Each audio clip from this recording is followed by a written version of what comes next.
ഞാൻ ഷംസാദിൽ നിന്ന് ഈ ചർച്ച ആരംഭിക്കാം എന്ന് വിചാരിക്കുന്നു. ഷംസാദ് ഒരു കാര്യം സമ്മതിക്കുമെന്ന് ഞാൻ വിചാരിക്കുന്നു. ഇത് പാർട്ടിയെ സംബന്ധിച്ച്, കോൺഗ്രസ് പാർട്ടിയെ സംബന്ധിച്ച് അങ്ങേയറ്റം നാണക്കേടുണ്ടാക്കിയ ഒരു സാഹചര്യമല്ലേ? പലവിധ സംശയങ്ങളും ചോദ്യങ്ങളും ഉയരുന്നു. നിങ്ങളുടെ ജില്ലയിലെ തന്നെ ഒരു MLA സംശയത്തിൻ്റെ നിഴലിൽ നിൽക്കുന്നു. ഗുരുതര ആരോപണങ്ങൾ ഉയരുന്നു. അതൊരു പ്രധാനപ്പെട്ട സാഹചര്യം തന്നെയാണ്. അപ്പോൾ ഇതിലൊക്കെ ഇങ്ങനെ നിൽക്കുമ്പോൾ എന്തടിസ്ഥാനത്തിലാണെന്ന് ടി സിദ്ദിഖ് MLA പറയുന്നത് IC ബാലകൃഷ്ണനെ ഒറ്റതിരിഞ്ഞ് ആക്രമിക്കാൻ ശ്രമിക്കേണ്ട? എന്ത് ബോധ്യത്തിൻ്റെ അടിസ്ഥാനത്തിലാണ് അങ്ങനെ പറയുന്നത്? ഇന്നും ഒരാൾ പറഞ്ഞിട്ടുണ്ടല്ലോ, ഒരു കോൺഗ്രസ് പ്രവർത്തകൻ 17 ലക്ഷം കൊടുത്തു, 8,60,000 തിരിച്ചു കിട്ടി, ഇനിയും 8 ലക്ഷം കിട്ടാനുണ്ട് എന്നൊക്കെ പറയുന്ന വിവരങ്ങൾ പലതും പുറത്തു വരുന്നുമുണ്ടല്ലോ. അപ്പോഴും ടി സിദ്ദിഖ് പറയുന്നു ബാലകൃഷ്ണനെ ഒറ്റതിരിഞ്ഞ് ആക്രമിക്കാൻ അനുവദിക്കില്ല. എന്താണ് അതിൻ്റെ ബോധ്യം? കൃത്യമായി ബോധ്യത്തിന്റെ അടിസ്ഥാനത്തിലാണ് ടി സിദ്ദിഖ് MLAയും കോൺഗ്രസിന്റെ നേതാക്കന്മാരും ആ പത്രസമ്മേളനത്തിൽ അത്തരം കാര്യങ്ങൾ മാധ്യമ പ്രവർത്തകരോട് വിശദീകരിച്ചത്.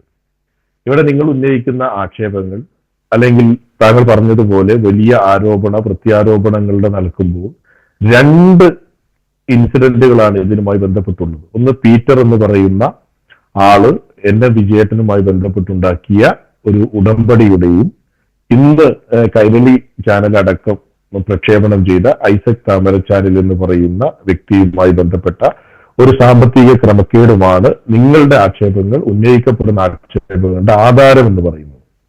പീറ്റർ എന്ന് പറയുന്ന വ്യക്തി അദ്ദേഹം തന്നെ വളരെ കൃത്യമായി മാധ്യമപ്രവർത്തകരോട് തന്നെ പറഞ്ഞിട്ടുണ്ട്, ഞാൻ ഈ പണം കൈമാറുന്ന സമയത്തോ പണം കൈമാറുമ്പോഴോ IC ബാലകൃഷ്ണനുമായി നേരിട്ടോ ഫോണിലോ ബന്ധപ്പെടുകയോ അദ്ദേഹത്തിൽ നിന്നും ലഭിച്ച ഉറപ്പിന്റെ അടിസ്ഥാനത്തിലാണ് പണം കൈമാറിയത് എന്ന് അദ്ദേഹം പറഞ്ഞിട്ടില്ല. ഒന്ന്. അപ്പോ വിജയേട്ടനും പീറ്ററും ഉണ്ടാക്കിയ ഉടമ്പടിയിൽ പണം കൈമാറി എന്ന് പറയുന്നു. ആ പണം കൈമാറിയത് IC ബാലകൃഷ്ണന്റെ സാന്നിധ്യത്തിലോ അദ്ദേഹത്തിന്റെ അറിവിലോ അല്ല.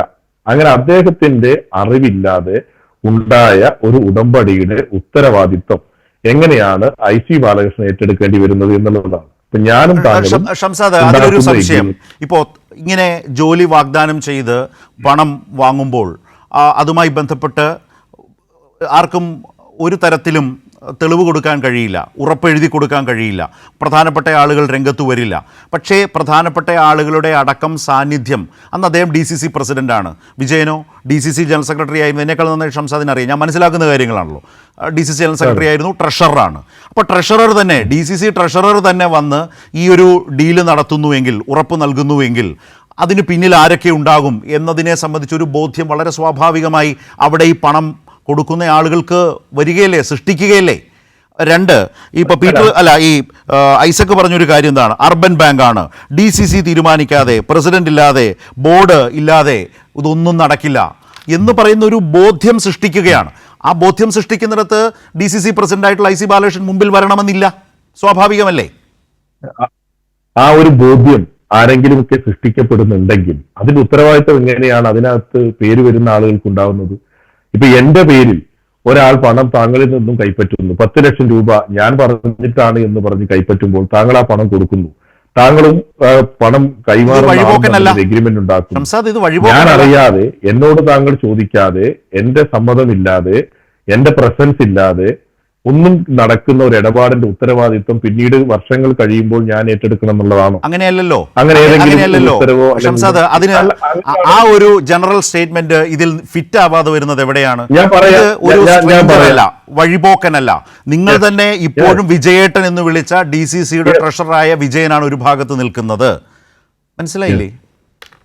അല്ല, ഞാൻ പറഞ്ഞത് വിജയേട്ടൻ പീറ്റർ മാഷിൽ നിന്നും പണം കൈമാറിയ സമയത്ത് പീറ്റർ മാഷ് ഇതിന്റെ ഒരു സത്യസന്ധത ബോധ്യപ്പെടുത്താൻ IC ബാലകൃഷ്ണൻ MLA വിളിക്കുകയോ, എന്നാൽ താങ്കൾ പണം കൊടുത്തോളൂ, എന്റെ ഉറപ്പ് താങ്കൾക്കുണ്ട് എന്ന് IC പറയുകയോ, അല്ലെങ്കിൽ ICയുടെ സാന്നിധ്യം ഉണ്ടാവുകയോ ഒന്നും ഉണ്ടായില്ല. ഇനി രണ്ടാമത് താങ്കളോട് ഞാനൊരു ചോദ്യം തിരിച്ചു ചോദിക്കുന്നു. 2019 പണം കൈമാറി, 2024 വിജയേട്ടന്റെ മരണശേഷം മാത്രമാണ് ആ ഉടമ്പടി പുറത്തു വരുന്നത്. ഈ വർഷം ഇത്രയും കാലം കാത്തിരുന്ന് അദ്ദേഹത്തിന്റെ കുടുംബത്തിൽ ആർക്കാണോ ജോലി ആവശ്യം അവർക്ക് വേണ്ടിയാണല്ലോ പണം. ആ ആൾക്ക് എന്തുകൊണ്ടാണ് പീറ്റർ മാഷ് അന്ന് ചോദിക്കാൻ പറ്റിയില്ല എന്നുള്ളത് വിട്ടേക്കു. അന്ന് ചോദിക്കാൻ പറ്റിയില്ല എന്നുള്ളത് ഞാൻ ഒഴിവാക്കുന്നു. ഈ ഇത്രയും വർഷമായി പണം കിട്ടാതെയാകും, ജോലി കിട്ടാതെയാകുമ്പോൾ കൊടുത്ത പണത്തിന്റെ ഉത്തരവാദിത്തത്തിന് വേണ്ടിയെങ്കിലും IC ബാലകൃഷ്ണൻ MLA അടുത്ത് പോകണ്ടേ? പോയിട്ടുണ്ടോ? അദ്ദേഹത്തെ കണ്ടിട്ടുണ്ടോ? അദ്ദേഹവുമായി സംസാരിച്ചിട്ടുണ്ടോ? ഇല്ല. ഒന്ന്. ഇനി താങ്കൾ പറഞ്ഞ ഐസക് താമരശാലിൽ എന്ന് പറയുന്ന വ്യക്തിയുമായി ബന്ധപ്പെട്ടുള്ള ആക്ഷേപം, ഞാൻ ഇന്ന് കൈരളി TV-യിലൂടെയാണ് അതാദ്യം പുറത്തു വന്നതെന്നാണ് എന്റെ അറിവ്. അതിനുശേഷം മറ്റു ചില ചാനലുകളിൽ അത് കാണാൻ ഇടയായി. അതിൽ എവിടെയെങ്കിലും IC ബാലകൃഷ്ണൻ പറഞ്ഞിട്ടാണ് ഞാൻ പണം കൊടുത്തത് എന്ന് ഐസക് താമരശാലിൽ പറഞ്ഞിട്ടുണ്ടോ? ഒരൊറ്റ സ്റ്റേറ്റ്മെന്റ് പോലെ ഞാനത് സൂചിപ്പിച്ചല്ലോ ഷംസാദ്. അർബൻ ബാങ്ക് ആണ്, DCC തീരുമാനിക്കാതെ പ്രസിഡന്റ് ഇല്ലാതെ ബോർഡ് ഉണ്ടോ എന്ന് പറയുന്ന ഒരു പൊളിറ്റിക്കൽ ബോധ്യം അവരിൽ സൃഷ്ടിക്കപ്പെട്ടു.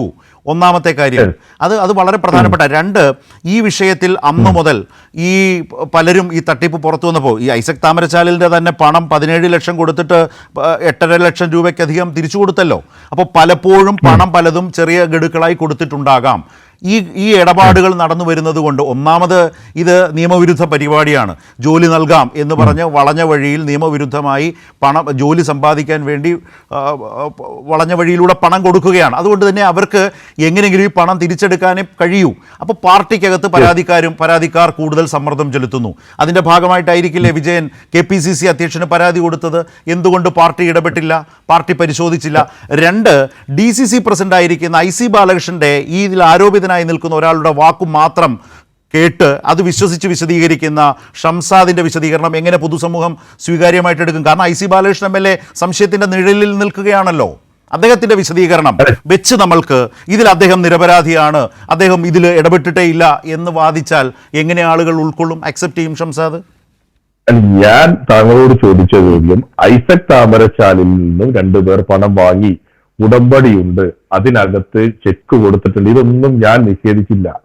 ഇതിനപ്പുറം താങ്കൾ ഇപ്പൊ പറഞ്ഞത് അർബൻ ബാങ്ക് ആണ്, ജില്ലാ കോൺഗ്രസ് കമ്മിറ്റി അറിയാതെ അവിടെ നിയമനം നടക്കില്ല എന്നുള്ളതാണ് അദ്ദേഹത്തിന് കിട്ടിയ അഷുറൻസ്. അതെ, അതല്ലേ താങ്കൾ പറഞ്ഞത്? അങ്ങനെയാണെങ്കിൽ ഓക്കെ, ഞങ്ങൾ പറയുന്ന രീതിയിലാണ്, ജില്ലാ കോൺഗ്രസ് കമ്മിറ്റി പറയുന്ന രീതിയിലാണ് സുൽത്താൻ ബത്തേരി അർബൻ ബാങ്കിൽ നിയമനം നടക്കുന്നത് എങ്കിൽ എന്തിനാണ് ഞങ്ങൾ ആ ബാങ്കിന്റെ ചെയർമാനായിരുന്ന സണ്ണി എന്ന് പറയുന്ന ആളെ ഈ പാർട്ടിയിൽ നിന്ന് സസ്പെൻഡ് ചെയ്യുന്നത്? ഇനി ഐസക് താമരശാലിൽ പറഞ്ഞ രണ്ടാമത്തെ ഒരു കാര്യം താങ്കൾ മറന്നുപോയതായിരിക്കാം. ബാങ്കിൽ പുതിയ ഇലക്ഷൻ നടന്നു. ആ ഇലക്ഷന് ശേഷം പുതിയ ഭരണസമിതി വന്നപ്പോഴാണ് ഈ നിയമനം നടക്കാതെയായത് എന്നുള്ളതാണ്. ആ ഭരണസമിതി CPM-ന്റേതല്ല, ആ ഭരണസമിതി കോൺഗ്രസിന്റേതാണ്. ആ ഭരണസമിതി വന്നപ്പോ എന്തുകൊണ്ട് ഇത് നടക്കാതെയായി എന്ന് വെച്ചാൽ, തൊട്ടു മുൻപത്തെ ഭരണസമിതി ഇത്തരത്തിൽ ചില കൊള്ളരുതായ്മകൾ ചെയ്തുവെന്നും പലരിൽ നിന്നും പല രീതിയിൽ പണം ആവശ്യപ്പെട്ടിട്ടുണ്ട് എന്നും അത് ഞങ്ങൾ അന്വേഷിക്കുകയും അതിൽ പ്രതിയാണ് അല്ലെങ്കിൽ സംശയത്തിന്റെ നിഴലിലുള്ള അന്നത്തെ ചെയർമാനെ കോൺഗ്രസ് പാർട്ടിയിൽ നിന്ന് സസ്പെൻഡ് ചെയ്യുന്നു. ആ സസ്പെൻഡ് ചെയ്ത ചെയർമാൻ ഡോക്ടർ സണ്ണിയെ ഞങ്ങൾക്കെതിരെ കഴിഞ്ഞ തെരഞ്ഞെടുപ്പിൽ CPM-ന്റെ പാനലിൽ നിർത്തി മത്സരിപ്പിച്ചത് നിങ്ങളാണ്. നിങ്ങൾ പരാജയപ്പെട്ടു, ഞങ്ങൾ അധികാരത്തിൽ വന്നു, ഞങ്ങൾ പണം വാങ്ങിയ ആളുകളാണ് ആ ലിസ്റ്റിലുള്ളത് എങ്കിൽ, അല്ലെങ്കിൽ താങ്കൾ ആക്ഷേപിച്ചതുപോലെ IC ബാലകൃഷ്ണൻ ഉറപ്പ് കൊടുത്ത ആളുകളാണ് ആ ലിസ്റ്റിലുള്ളത് എങ്കിൽ ഞങ്ങൾ എന്തിനാണ് ആ ലിസ്റ്റ് ക്യാൻസൽ ചെയ്യുന്നത്? ആ ലിസ്റ്റിലുള്ള ആളുകൾക്ക് നിയമനം കൊടുത്താൽ വാങ്ങിയ പണത്തിന് അതല്ലേ? കാരണം നിങ്ങൾ തന്നെ സമ്മതിച്ചു. ഇപ്പോൾ കാണുന്നവർക്ക് മനസ്സിലാകുന്ന പോയിന്റിൽ നിന്നാണ് ഞാൻ സംസാരിക്കുന്നത്.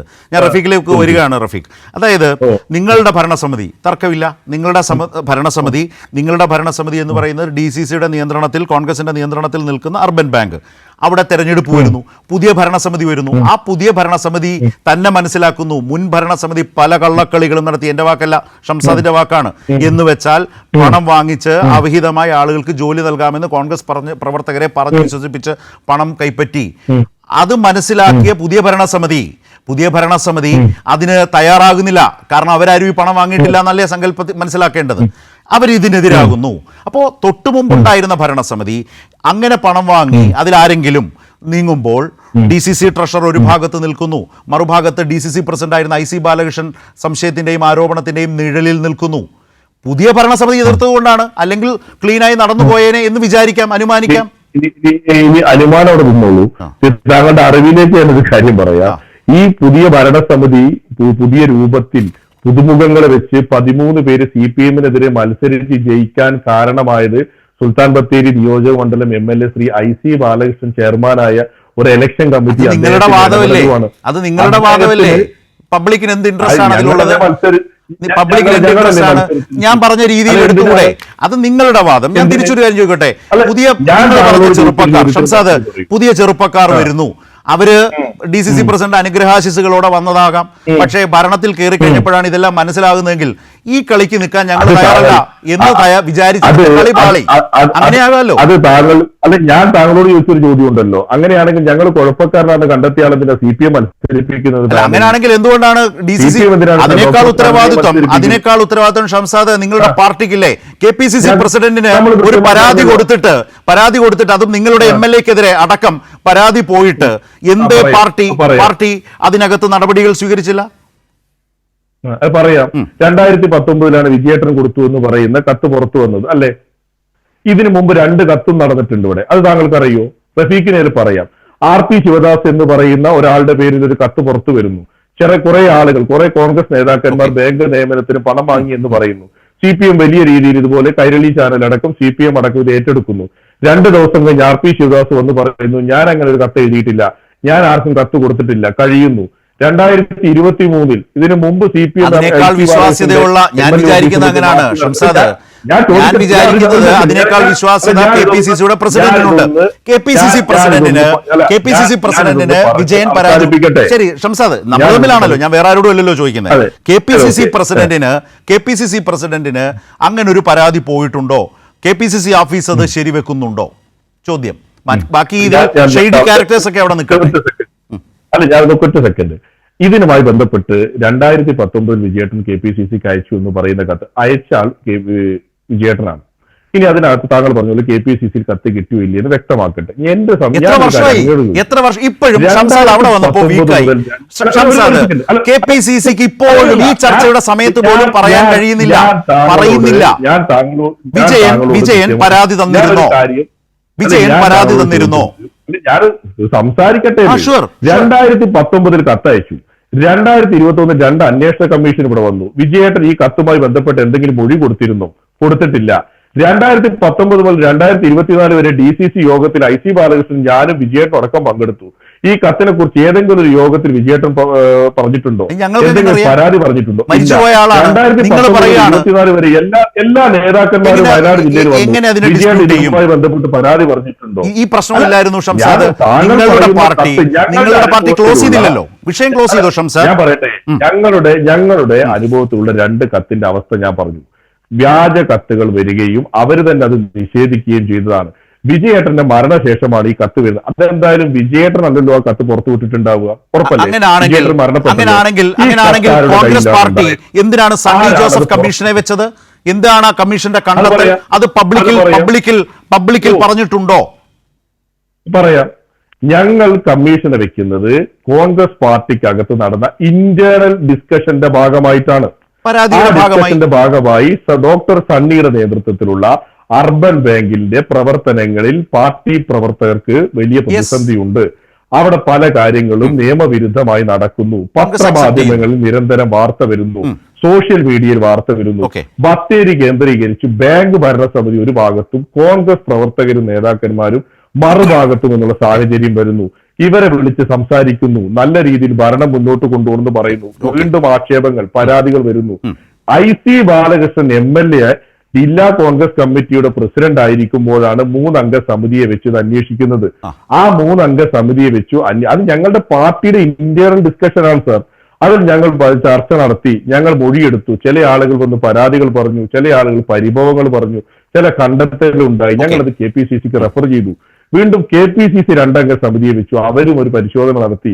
ഡോക്ടർ സണ്ണി എന്ന് പറയുന്ന അർബൻ ബാങ്കിന്റെ ചെയർമാനോട് തലസ്ഥാനം രാജിവെക്കാൻ പറയുന്നു, രാജിവെക്കുന്നില്ല. ഇനി താങ്കൾക്ക് അറിവിലേക്ക് ഞാനൊരു കാര്യം പറയാം.